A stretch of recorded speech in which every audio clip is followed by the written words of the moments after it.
building to this for 4 years.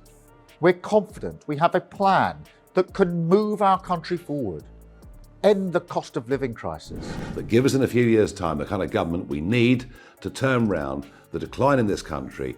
Don't just think Elon or Nick Candy are going to save us. Did you see the moment Nigel Farage left Keir Starmer speechless on live television?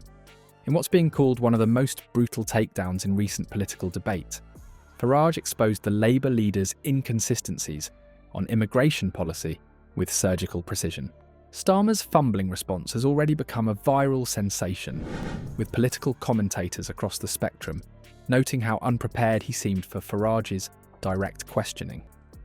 This confrontation reveals exactly why so many voters are turning away from established politicians who say one thing behind closed doors and another entirely to the public.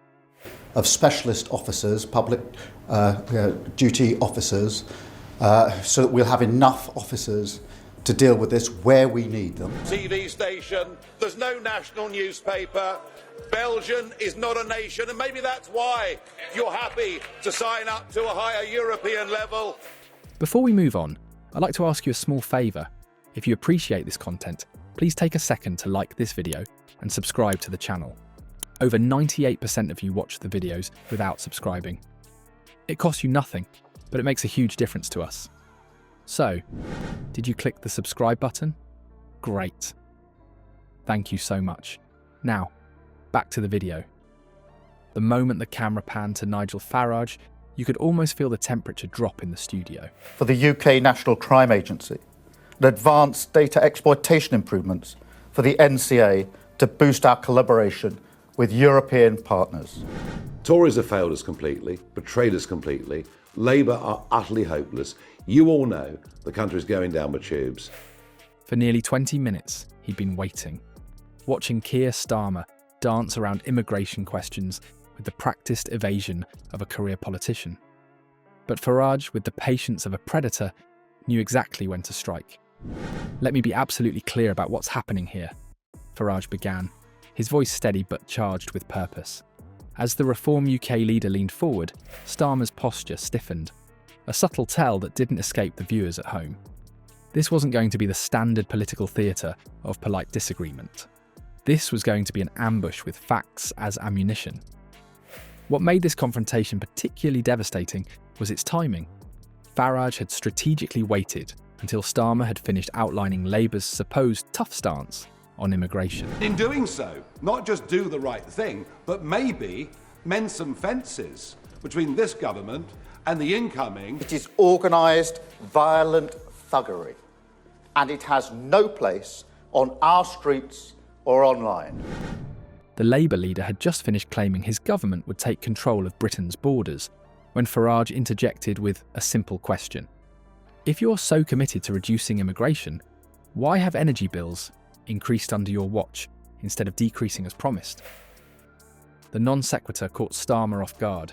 His momentary confusion quickly gave way to visible discomfort as Farage connected the dots between energy policy, immigration, and broken promises. The studio audience, initially quiet, began to murmur as Farage methodically laid out his case. The British people have been abandoned by both Labour and Conservative governments, Farage declared, his voice rising with conviction. While you promise one thing on immigration, your actions tell an entirely different story. 20 years as an MEP, but it's not quite the same link or same responsibility with constituents.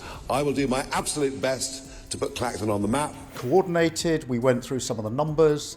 Over 400 people now have been arrested, 100 have been charged, some in relation to online activity. Starmer's attempt to interject was swiftly cut off as Farage continued his offensive, armed with specific policy contradictions that left the Labour leader visibly rattled. What followed was nothing short of a masterclass in political confrontation. Farage didn't just challenge Starmer's current policies, he meticulously dismantled the very foundation of Labour's approach to immigration. With devastating precision, he highlighted how Labour had systematically ignored public concerns about uncontrolled immigration, while simultaneously promising voters they would address the issue. The cameras caught Starmer shifting uncomfortably in his seat, his eyes darting to the moderator in silent appeal for intervention. but Farage, sensing weakness, pressed harder.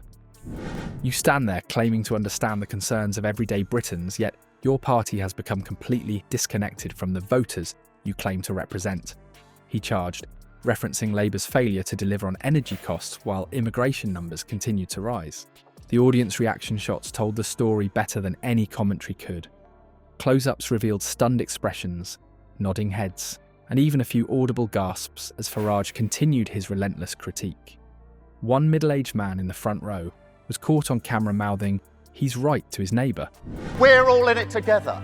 The people who hurt your family finances swanning around in the House of Lords after giving tax cuts to the richest 1% that crashed our economy. Don't forget any of it. Those communities have little faith or trust or belief that government can make their lives better. Indeed, what I found knocking on doors were people saying, "We want to work." A moment that quickly circulated on social media platforms within minutes of the broadcast.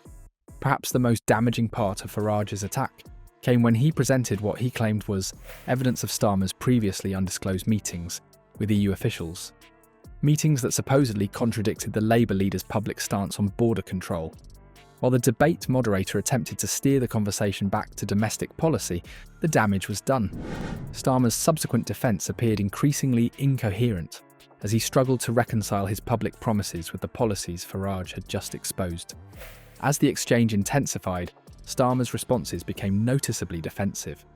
His normally measured demeanour gave way to visible frustration as Farage continued his line of questioning about Labour's true position on immigration control. "The public deserves to know where you actually stand," Farage pressed, "not what you think will play well in focus groups." The climax of the confrontation came when Farage dropped his most explosive claim, that Starmer's proposed solutions for immigration were merely political theatre, designed to placate voters while maintaining the status quo. Sound organisation on the ground, right across Wales, and it's from that we can support our candidate. Whatever the apparent motivation, this is not protest, it is pure violence, and we will not tolerate attacks on mosques or our Muslim communities. He contrasted this with his own straightforward approach, which included controversial policies like deporting all illegal immigrants and withdrawing from the European Court of Human Rights, positions he framed as necessary to restore the rule of law and rebuild trust in government. By this point, Starmer was visibly on the defensive, his earlier confidence replaced by what body language experts later described as classic retreat posturing. His attempts to counter Farage's narrative were hampered by the Reform UK leader's ability to cite specific examples of Labour policy contradictions that resonated with the audience. Building to this for 4 years. We're confident we have a plan that can move our country forward, end the cost of living crisis. But give us in a few years' time the kind of government we need to turn round the decline in this country. Don't just think Elon or Nick Candy are going to save us. This exchange represented more than just another political debate moment. It crystallised a fundamental critique of Starmer's leadership style. The perception that Labour, under his guidance, has mastered the art of saying what voters want to hear, while pursuing entirely different agendas once the cameras stop rolling. The audience's reaction suggested this criticism struck a chord with many viewers frustrated by the gap between political promises and delivery. This showdown between Farage and Starmer isn't just another political squabble, it's a watershed moment that exposes the growing chasm between political rhetoric and reality. What truly matters here is how ordinary Britons responded to seeing their Prime Minister cornered by uncomfortable truths. The days when politicians could say one thing on camera and do another behind closed doors are rapidly fading. Law and order, folks, on our streets is breaking down. This Prime Minister hasn't got an earthly clue how to deal with it. Wanton violence alongside racist rhetoric. So no, I won't shy away from calling it what it is. Far-right thuggery. Today's voters demand authenticity, not the carefully crafted doublespeak that's become Westminster's native language.